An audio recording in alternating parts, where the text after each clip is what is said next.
అతిశయించకూడదు.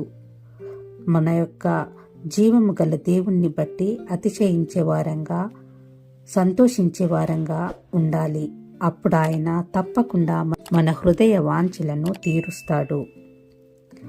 మన దేశంలో కూడా స్వాతంత్ర్యము పొందాము కదా అని ఎలా పడితే అలా జీవించకూడదు.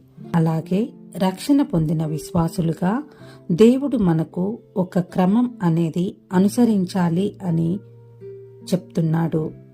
ఎదుటి వారిని ప్రేమించాలని, ఎవరిని బాధపరిచేలా ఉండకూడదని, ఈర్ష్య ద్వేషం ఉండకూడదని, నిన్ను వలె నీ పొరుగువాన్ని ప్రేమించాలని దేవుడు కోరుకుంటున్నాడు.